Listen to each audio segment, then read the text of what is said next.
Welcome to the Rollercoaster Ride of Business with Hannah Edwards on Global Voice Radio. Hannah and her guests share the real deal, the ups and downs, the highs and lows of building a business. Here is your host, Hannah Edwards. Hey guys, and welcome to the Rollercoaster Ride of Business. My name's Hannah Edwards, and today I'm joined by the lovely Sarah Ankney. Thank you for joining me.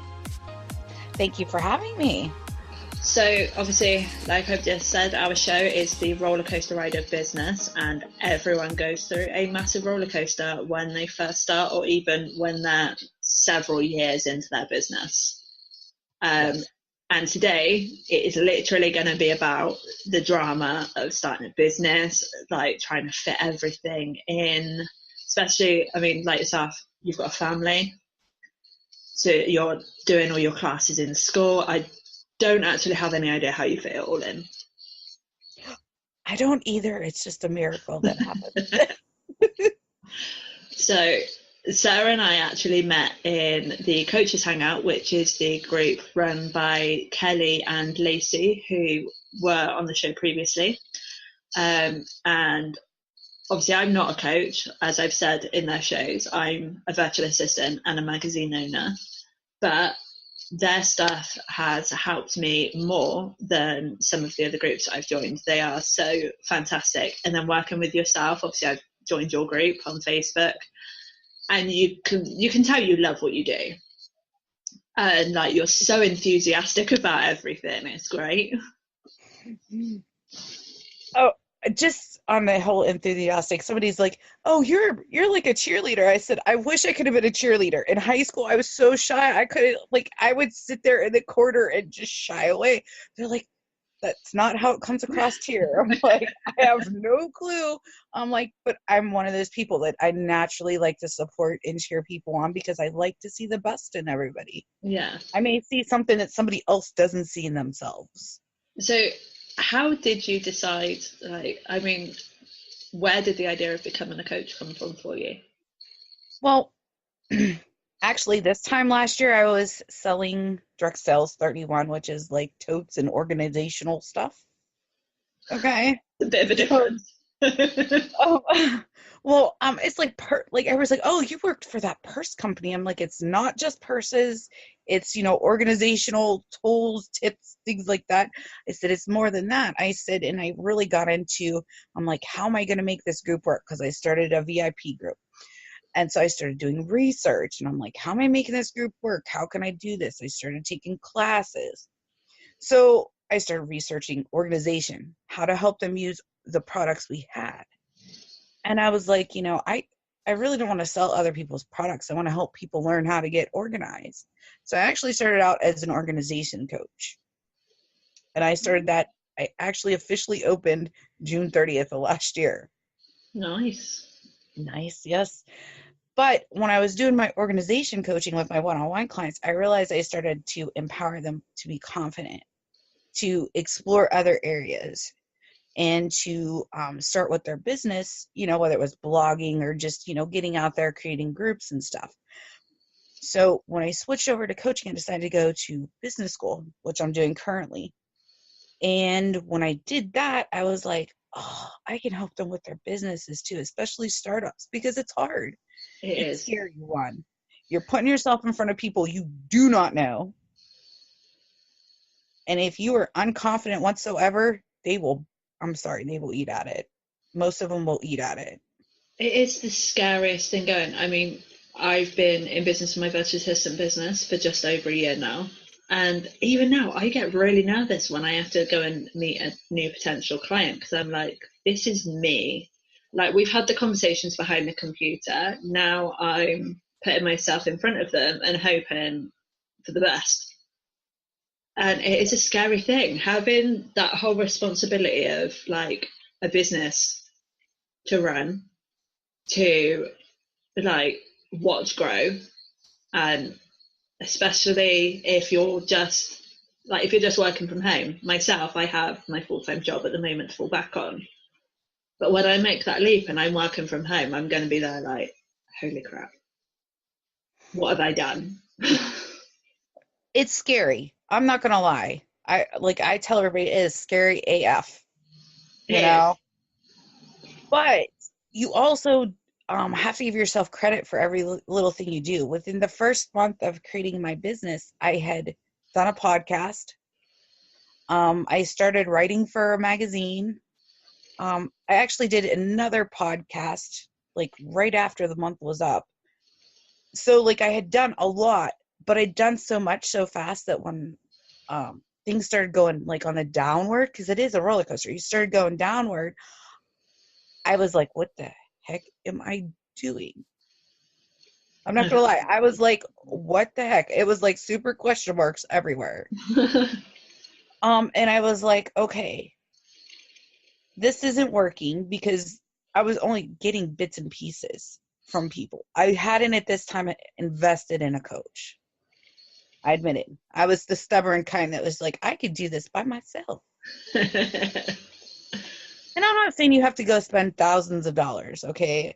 I'm definitely not the type of coach that I'm not going to tell you go put it on credit, because I'm not going to have you go deep down worse in the dark hole than you already are, because it's hard starting. It is. It's so tough. But if you start investing, even if it's just, the little programs, you catch a program here from 10, to 30 or whatever it may be, start investing. Because the moment you do, things change. Everyone sits there. No, I've noticed it a lot. I don't know if you've seen them. You get the lists done. They show up on Facebook, and it's the jobs that you can do to make money as a side hustle. And it's like quick get rich money. Normally, more often than not, in their top 10, virtual assistant is on there. And I'm like, are you joking? Took me months to get my first client. Took me months to get the second one. Took me months to get the ones after that. And then you're turning around and telling people, hey, just jump on the computer. If you've got writing skills, you can be a virtual assistant. No. No offense to anybody. I couldn't be a virtual assistant. I admit it. I need Grammarly to help me, okay? But it takes more than that, because you have to learn how to write the content. You have to learn how to write the emails. You have to know how to reach people, how to network. There's a lot of things that go into it. And I'm not saying you have to be a master at it right away, but you have to start somewhere. Yes.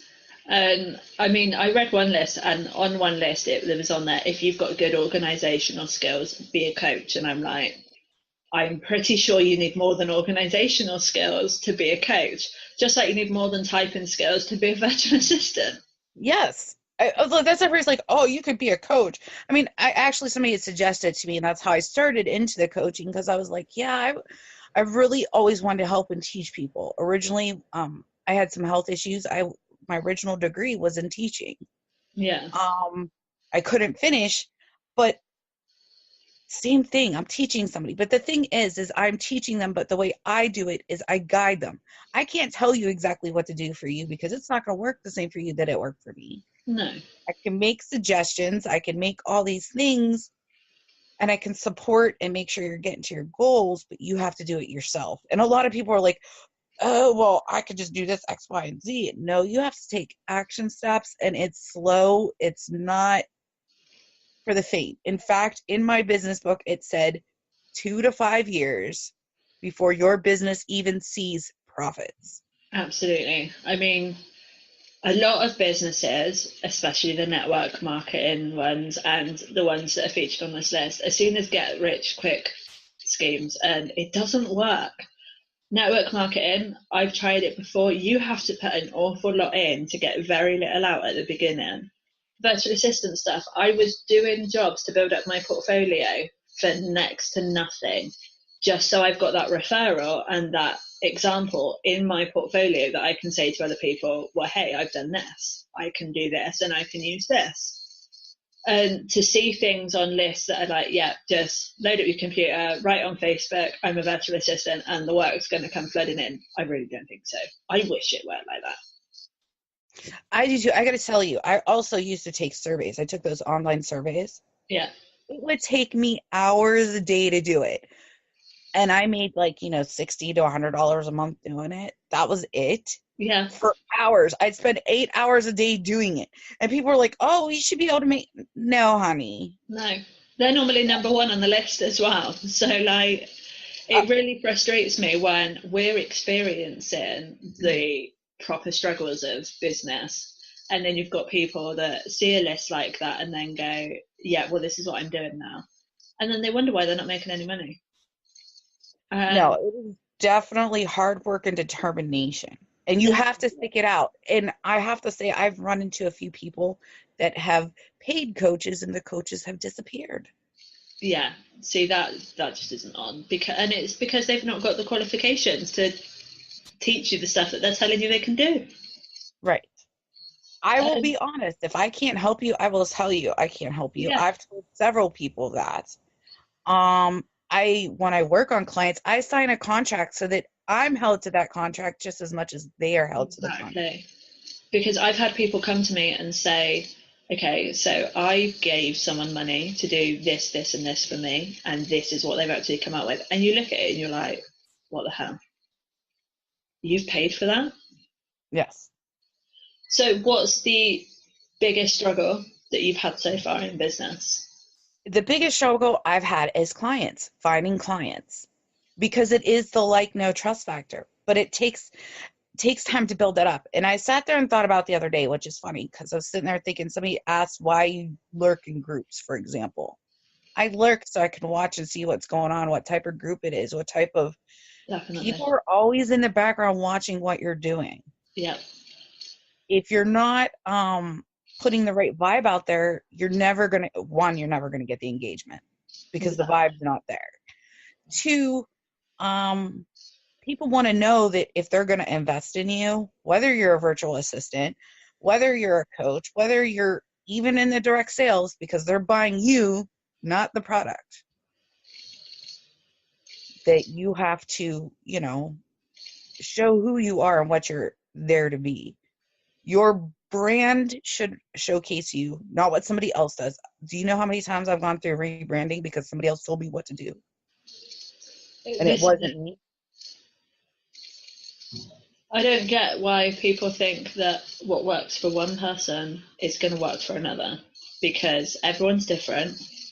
Everyone's buying from the person rather than the business. So when they're modeling their business on someone else's business, it shows because it's not them. They don't know what they're talking about.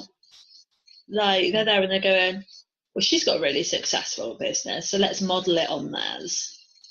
And when they can't answer the questions and they're going, oh, I'll just do some research and get back to you, that automatically throws up red flags for me. Like, and then it's disheartening as a business owner to see people taking money and disappearing, because you sit there and you think, I literally am working my behind off for next to nothing at the beginning. I'm experiencing those ups and downs, like, which is why we always say business is like a roller coaster ride, because when you hit that low, you're going to get back up to the top again.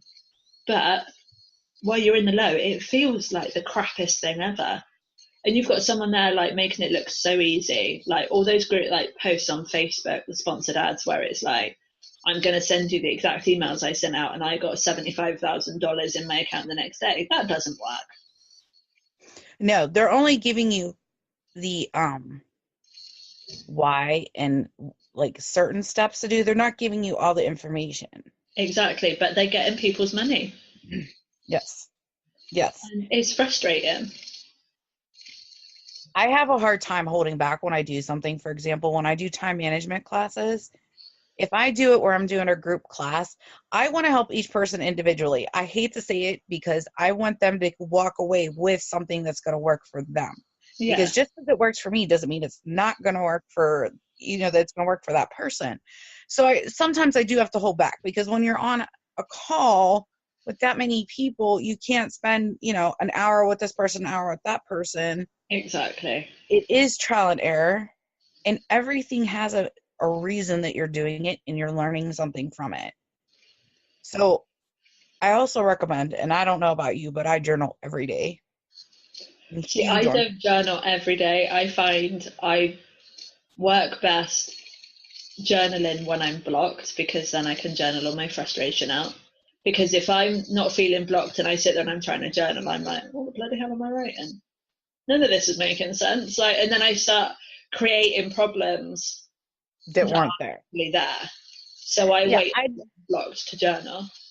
I don't tell everybody to journal every day. I know I need to journal every day because I will tell you 100% that I have self-esteem issues, and that's because I've come from abusive relationships, abusive upbringing. So I still work through that. I am not perfect. I'm going to tell you, first person here, I'm not perfect. If I don't have an answer, I'm going to tell you I don't have an answer. Exactly. Because if I'm going to say, oh, well, and if I say I'm going to go research and I'm going to research it, I'll bring something back to you. And if I can't, I say, hey, I know somebody that can help you out. If I can't find the answer, I go find somebody that can find the answer, that knows the answer for you. It's when they say they're going to research and then they don't get back to you for like 4 weeks, and you can tell the stuff they're showing you is not their work. Right. And I will say if it's not my work, I'll be like, hey, I found this here and I think it could help you. It's not mine. It's X, Y, and Z's. But then you put them in touch with that person. Like, you don't take the credit for it. There are so many people. I mean, social media has been great for my business because it's how I met Denise to get my show. It's how I met you through Kelly and Lacey's group. It's how I've got my clients, like, through social media. But it's also terrible for people sitting there going, okay, well, we'll just pay like 50 quid for these ads that we're then gonna sell a product that isn't going to work for anyone, but it's okay because we'll be raking in the money. And it can do some serious damage to people's business. So on one hand, I love social media. It's been great for my business. My magazine is all about social media. Like, it's a business magazine. You write for it. You come on board officially as of last month with your first article in our latest issue. But obviously I use social media to promote my magazine. But then I sit there and I think social media is doing so much bad for businesses as well. It's not the perfect thing that everyone thinks it is, and people rely on it too much for business, I find sometimes. I agree. For a while there I was like, well, I have to build blah, blah, blah, blah. And a lot of people don't understand, like, for example, if you go into a Facebook group, I have questions to go into my Facebook group. And there's a reason behind it. If I'm asking for your email address, it's so that if Facebook suddenly disappears, I still can get in contact with you and check on you. Because I still check on clients that I had months ago. I'll be like, hey, how is that, time management, blocking issue we worked through? Or how is this going? My very first client, she's still on my friends list. I have her email address. Yeah, I have all my clients on my Facebook. So I collect email addresses so that I can go back and check on people.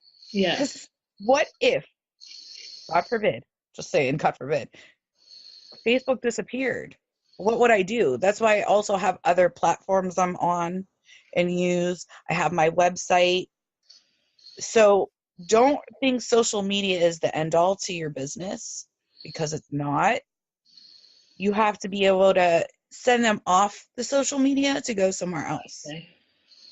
Because let's face it, now with Facebook business pages, obviously you can leave business reviews. And there are so many people that are just like, well, I didn't have a terrible experience here, but they're my competition. So I'm just going to get all my friends to jump on their Facebook page and leave really bad reviews. And they are tearing people's businesses down because they don't want the competition. And it's just like, well, hang on a second. Would you physically go into a store and tear that shop down if they were your competition? No. Yeah. The thing about, well, I'll call those trolls and haters. We'll just go to that. How you engage on what they say on your post says a lot about you. Definitely. And what they're writing says a lot about them. So say somebody comes in and, puts you on blast. We'll give, how they're always saying about blast and blah, blah, blah. You can just put under there, I understand what you're saying. I hear what you're saying. I agree to disagree, and leave it at that. Exactly. You're not being mean. You've responded. Just don't rise to Right. Now, if it's something that, is very inappropriate for your type of business, just erase it. Block the person. Just be done with it. I mean, but be careful on that too, because they can have their friends come back. Yeah. And this is the thing. I mean, I don't know if you've seen it. Ages ago, there was a blogger. She basically emailed a hotel in Ireland, and I think it was in Ireland, and basically said that, like, she wanted to come there. It was over Valentine's weekend that she wanted to come there. She wanted a free stay.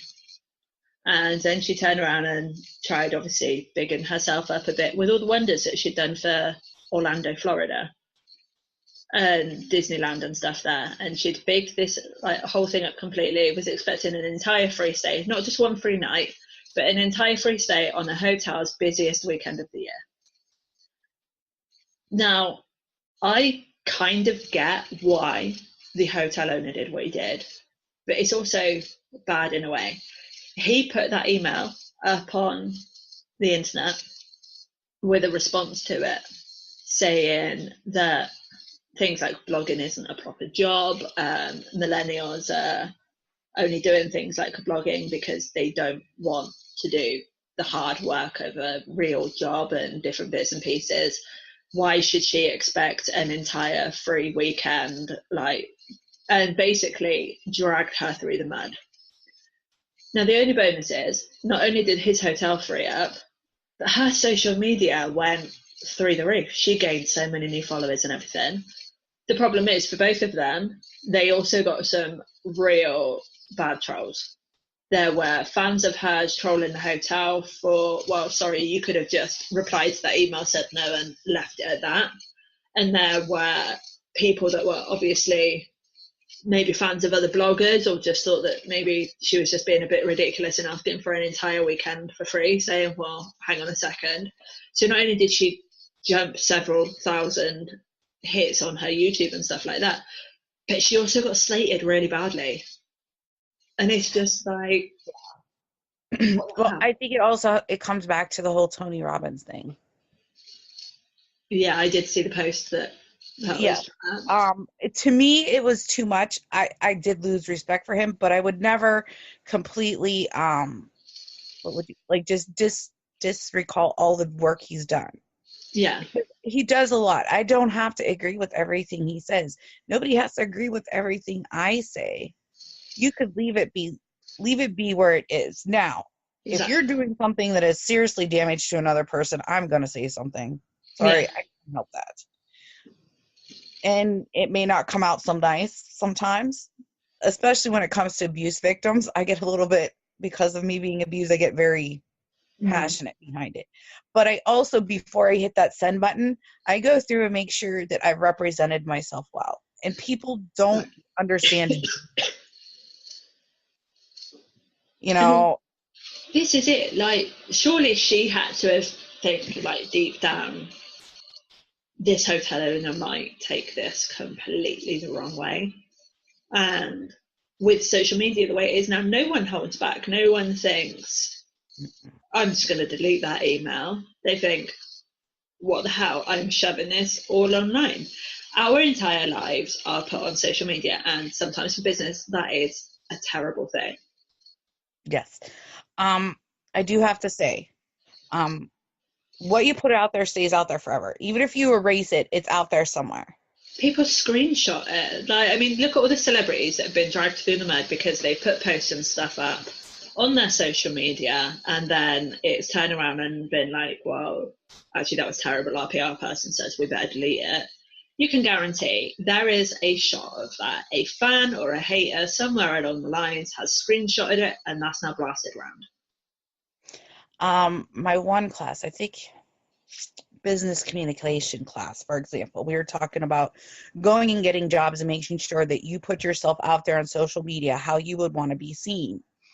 We were watching a video on people that applied for a job, for example.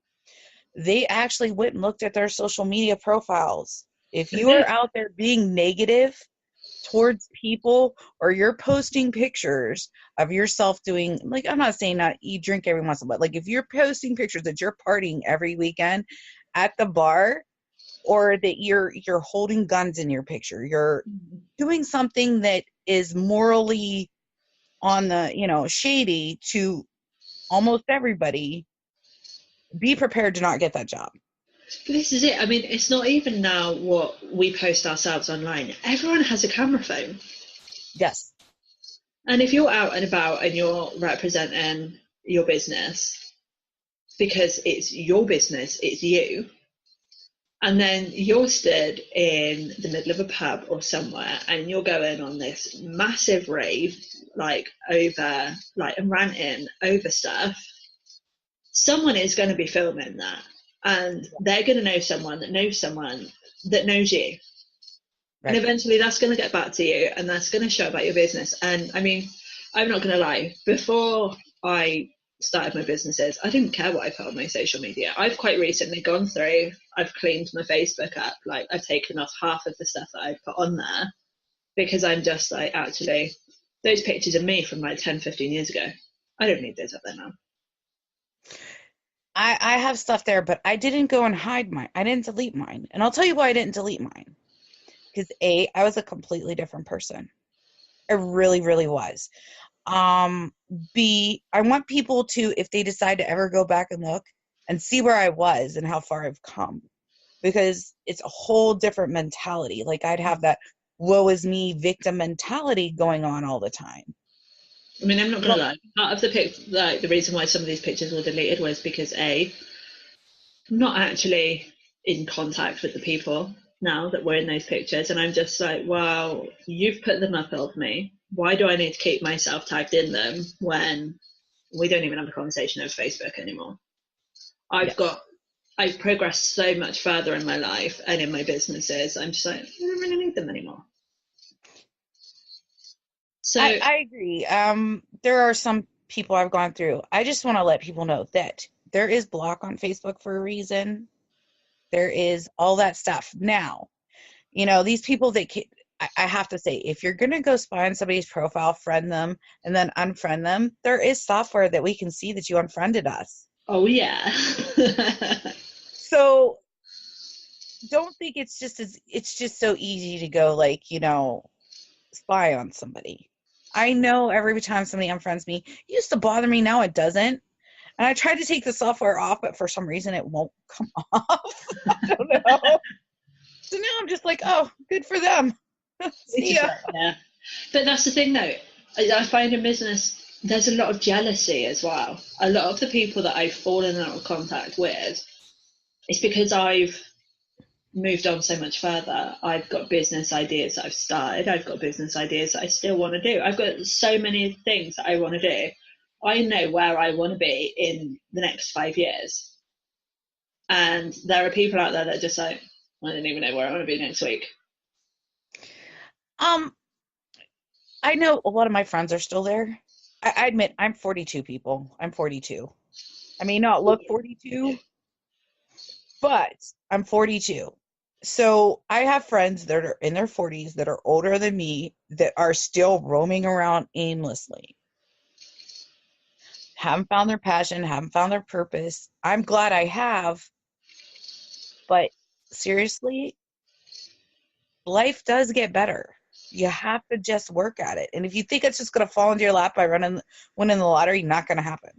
God, I wish. The lottery, you're going to have other problems that come along with it. Absolutely. So you have to put work in. It's action every day. Like I say, you can't win the lottery if you don't play. You can't make a business if you don't take actions daily. And this is the thing. So many people now are seeing so many other people start businesses that they wake up one morning and they're like, I'm going to do this one. And they set up the Facebook page. They do this, they do that, they do everything else. And then they wonder why no one's running to them, why no one's after their services or their products. And it's just like, well, you need to spend more than an hour a week building this business. You need to network. You need to join groups. You need to actually build up you. Right. You're there and you're going, I'm doing this business. I'm doing that business. I'm doing every other business I can think of. Yeah. But if you keep jumping business to business to business, I mean, don't get me wrong, jump until you find one that you're passionate about, that works for you. Because if you're jumping business to business to business and you're not wanting to put that effort in, it's obviously not the right one for you. But when you find that one, work at it. Don't go, it's been 3 months. I don't have a business started up. It's obviously not like going to work for me. And then keep jumping, because all you're going to get known about is being the flaky girl that, or guy that starts a business and disappears. I've had a few coaches that I've got on calls with. Like the one call I got on to actually be a guest speaker in their group. She tried to coach me. Wasn't too happy about it. But she's like, I don't know what you stand for, because I say I'm an empowerment coach. But what they fail to realize is an empowerment coach is more about than mindset. It's about tools for your daily life, whether you have business or regular life. Exactly. I'm an empowering life coach that helps with businesses, whether it's direct sales, startups. I specialize in those two areas. But I also help I've helped other people that have needed just help with confidence, self-esteem. Some people just need help with the organization. So I don't limit where I'm at. If you want to niche down, I say go for it. I'll help. I know people that do health areas, certain health areas. I know, people specialize in content and all that stuff. But if you're not feeling where you're going, or you feel like your business is evolving elsewhere, don't be afraid to follow it. This is the thing. The magazine, when I first started it, it was a business magazine purely for women, because I am all about empowering women in business and in life. Because I think, if you think it's 100 years this year that women got the right to vote.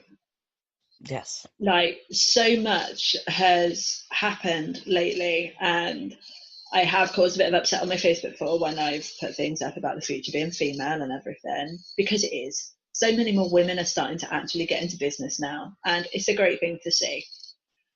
But then I was sat there and I was like, I've got so many people that I'm turning down fantastic articles by them, and we're not getting as many downloads and stuff like that because they're from men.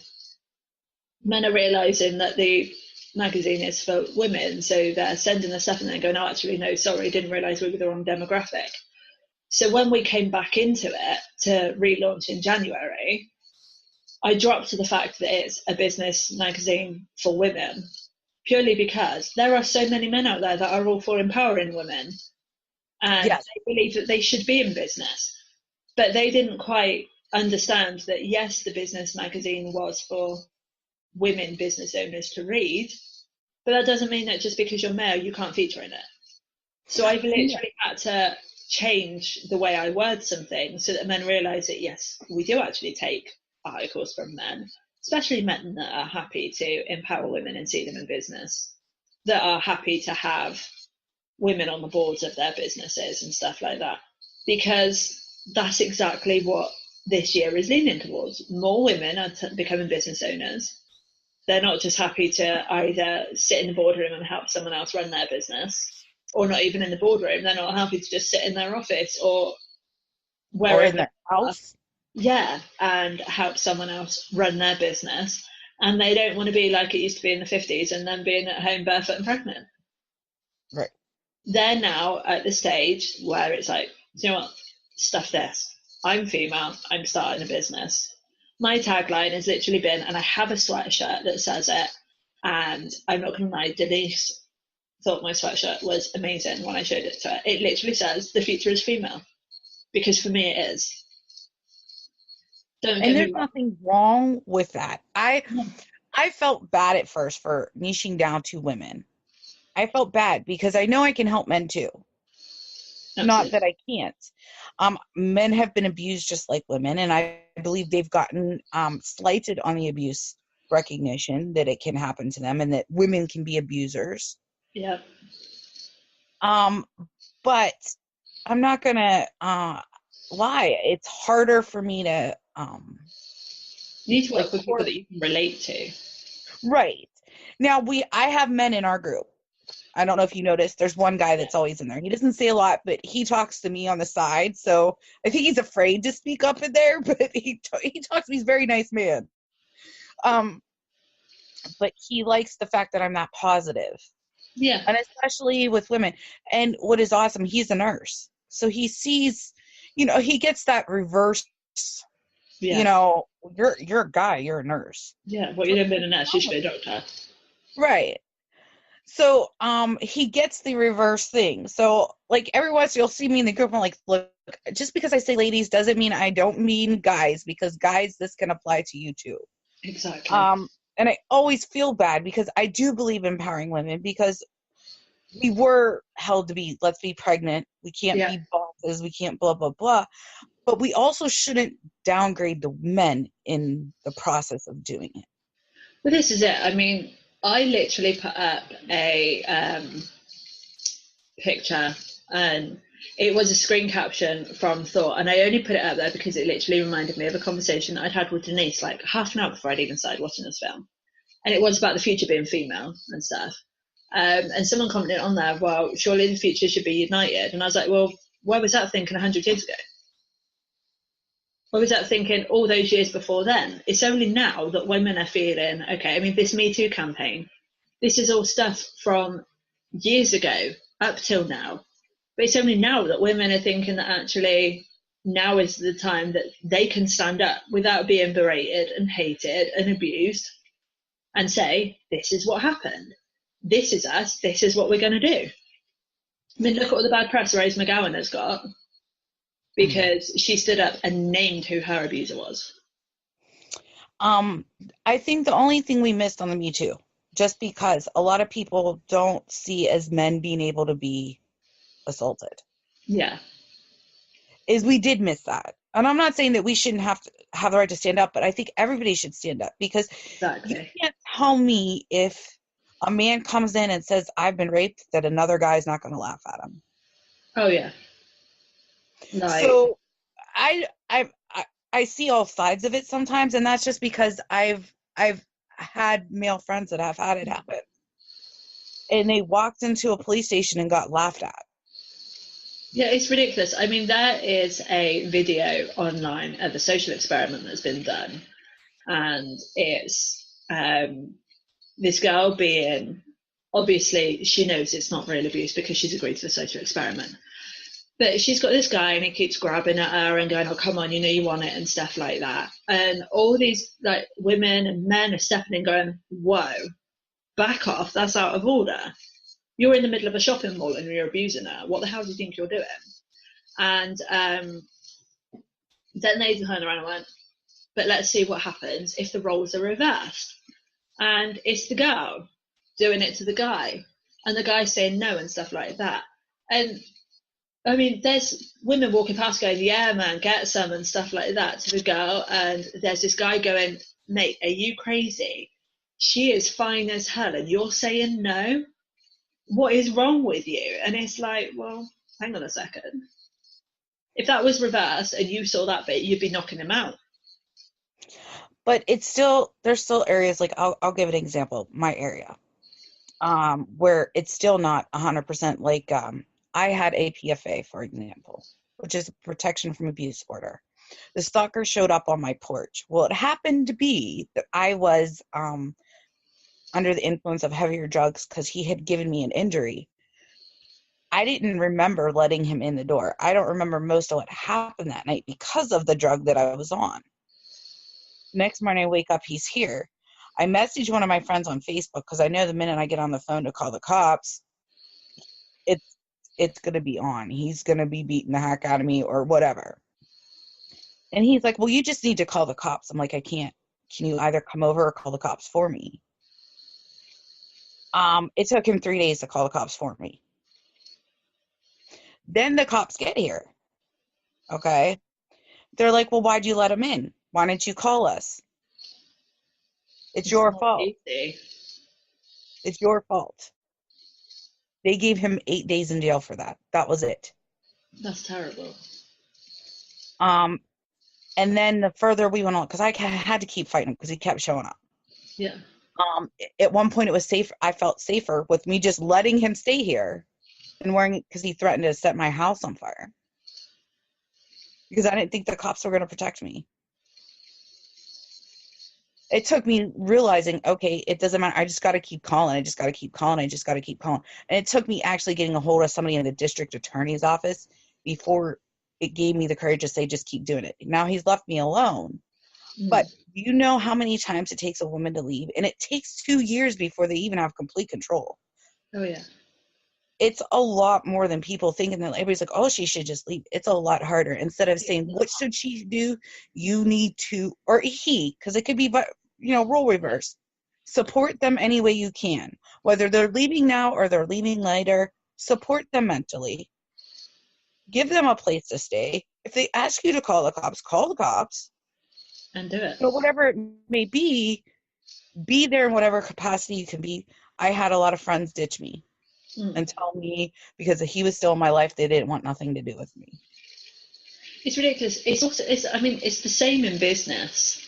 Like, when you turn around and you say to someone, I'm starting a business, or I'm having a bad experience at work because of this from a colleague, that from a colleague, they're like, well, just leave the job. And you're like, it's not that simple. I can't tell you the amount of groups I've been in and someone's posted on there, like, I've had this person from a competing business send a message to my friends or to my clients because they're poaching them, which you shouldn't be doing. You should not be finding someone's client list and then trying to poach them. That is bad business, people. Don't do it. Or they're posting, again, bad reviews on their social media. And everyone's like, it's just business. No, it's not. That's a bad form and it shouldn't be done.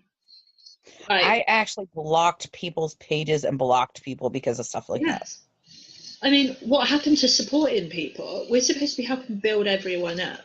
And as myself and Denise were discussing yesterday, the more people that are starting their own businesses, the more jobs there are open for people who want to work but can't get a job because there's nothing going. We're literally all progressing through this cycle, like through life, and people need to understand that instead of tearing everyone down, and women are the worst for it. Women are terrible at tearing other women down. Yes. They don't want to see people be successful. Now, don't get me wrong. Men, I'm not going to leave men out of this. Men are as bad, bad for it as well. But women are bitchy as hell. Yes. Especially towards other women. Yeah. I think that's why in high school I was friends with guys. Yeah. I thought it was easier. Yeah. Men have healthy competition in their business, but there is always the locker room talk when they get a new secretary or whatever, and that is bad for business. Guys don't put women on that kind of platform where they're a sex object in business. The only thing I have to say about that is I had one of my friends when the whole Me Too thing come. He was a male, and he's flirty and stuff. But like anytime I've said no, stop, he's always stopped. But he came and he said, I can't even say hi to some women or look at them without them saying I'm eyeballing them. Yeah, it's terrible. So you can't have it both ways, ladies. No. But the problem is, I find that when women work in an office environment or even supermarkets, anywhere where there's a mix of men and women, and they're in a position, I don't know what it is about this whole secretary thing for guys, where they're just like, my secretary is a female, I'm going to go and hit on her. And they get hit on so many times in business that now they're like, okay, so is this guy chatting to me because he's trying to make friends and be friendly? Or is he chatting to me or looking at me like that because that's what I've got used to seeing all day at work? That's what I've got used to experiencing. So and it plays on that mindset. It's difficult for a woman to get out of the mindset of actually there are some men that just want to be friends. And they just want to, they genuinely want to know about your business. They're not there going, oh my God, you're a woman, you can't be a CEO. Right. it works both ways with the men and the women. I've had lately I've had a lot of men try to, I'm just gonna say, try to friend me, and I'm one of those people, I check out other people's profiles before I say yes. Definitely. If I don't know you, if I've got no mutual friends, don't bother adding me because it's just not happening. Well, I'll look and just look and see if they have a business, what their profile says.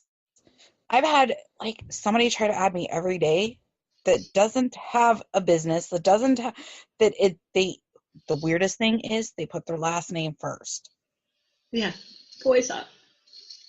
I'm like, who does that? Nobody does that. Oh, and they're always in the army. Yeah. But then you're like, are you in the army?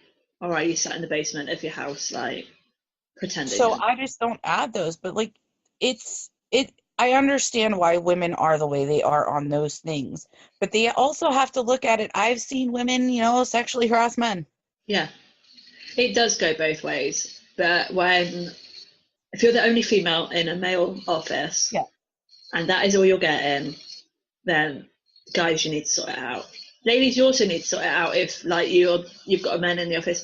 I mean, Desperate Housewives didn't really do much for men that were starting their own businesses when they're gardening on the street, and then, like, TV shows are showing women taking advantage of them.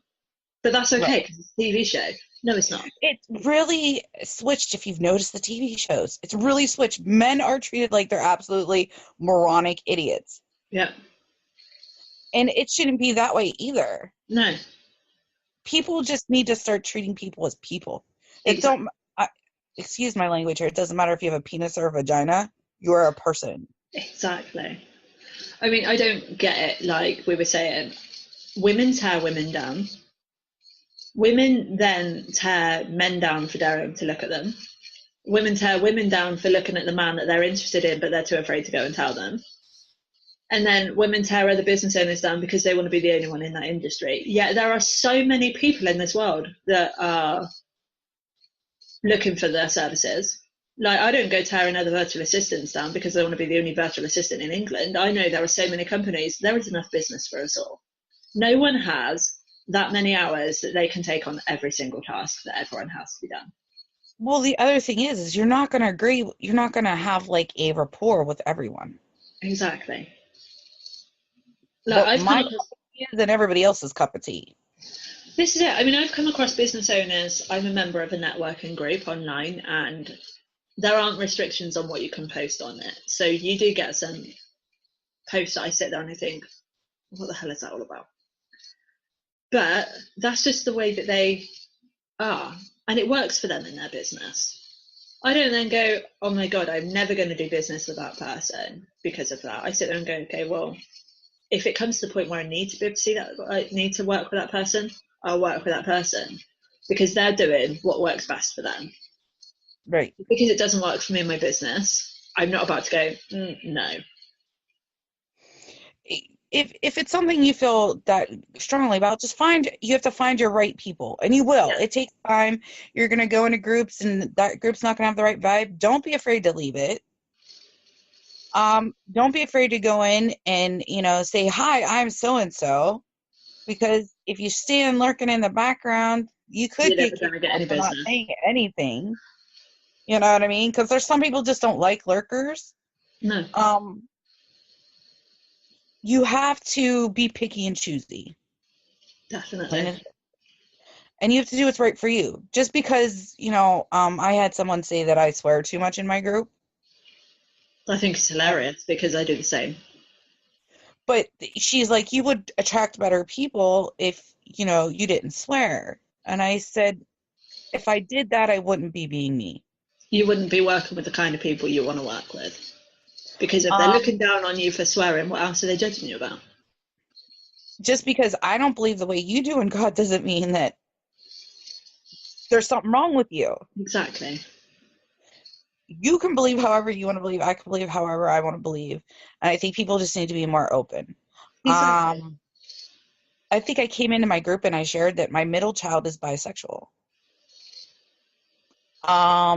Everybody's like, oh, wow, you accepted that right away? I'm like, yeah, that's my child. Yeah. I would accept who they are as a person. Yeah, I would expect Joe Schmo down the street. They're bisexual, transgender. My one friend says she's asexual. She just doesn't want anybody. She's just happy being her. That's good for her. Yeah. It's just because I'm not doing that doesn't mean there's anything wrong with it. Exactly. So if you see somebody doing something, like there's people I'm like, I wouldn't do it that way. And if it drives you crazy, block them so that you don't see it. But don't down them because of it. Exactly. I mean, obviously, business is difficult enough as it is. As we keep describing it with the high and the low points of the roller coaster, you plateau for a while and then you're back up there in the high points and then you're back down in the low points. It's hard enough as it is without you tearing other people down and people tearing you down. There's enough business out there for everyone to actually do business. Business is a competition, but it's a healthy competition. Yes. If you've gotten to the point where you feel like you have to tear people down, you might want to back off. Yeah. So, I mean, I struggle every day with some of the things you just see in some of the networking groups and stuff. And I sit there and I go, well, how about, I'm not about to start tearing them down. That's clearly how they do business. They're obviously getting business to be able to be working from home full time, enjoying what they're doing, to have the lifestyle that they're having. They're obviously doing well in it. So the way they choose to work clearly works for them. Right. And people need to stop berating other people for having ways that work for them. I always say if I don't agree with somebody and if it's truly driving me nuts as a person, I just block them. Absolutely. Because I don't have to see what they're doing and it doesn't have to bother me. Exactly. And then I don't have to sit there and think about it because I know there's some people that I used to just sit there and think about, oh my God, that's driving me so. Why are you watching it then? Just yeah. Block it. Do what's best for you. Yeah. So to summarize today's show, remember your social media has a block function for people that you don't agree with how they do. People need to stop tearing everyone down. Correct. I'm sorry, this world would be a much better place if everyone stopped tearing everyone down. Businesses would be much better if people stopped tearing everyone down. Just because you've had one slight bad experience, you don't need to go and berate someone on social media for it and leave them terrible reviews unless it was a really terrible experience. Remember, what you're writing on social media affects someone's business. It affects their livelihood. It affects how they work. And it actually affects their mental health. Yes. Scheduling. If you want to know any more about time management scheduling, find Sarah because she's just freaking awesome. Oh, thank you. You can join her in her Facebook group, which I'm going to let her tell you where you can find her. Empower Your Sassy Self is my Facebook group. Sarah Ankney Empowerment is my business name. You can find it under, in Google or in Facebook under both those names. And Pinterest boards too. Definitely check in, schedule a call with Sarah if you are struggling, because I know after a call with her the other week that I've not been as blocked as much on stuff, and I'm a whole lot more focused with where I want to go for my business now. Which leads us to the next point of summarizing the call. Focus. Don't just jump from one to one. Find what it is you love to do, sit there, plan it, schedule it, spend time on it. Enjoy it. Business is fun. It's hard, but it's fun. Because we sure as heck wouldn't be doing it if it wasn't. Right. And life is too short to be anything but happy. Absolutely. So, as Sarah just said, you can find her on Facebook at Empower Your Sassy Self or Sarah Ankney Empowerment. Have a search for her on Google, Pinterest, every social media platform you can think of. And you can find me on Facebook at Empowered VA or Empowered Magazine. And I can't wait to see you all again. Thanks for joining us, Sarah. Thank you for having me. Can't wait to have you on again. Thank you for listening.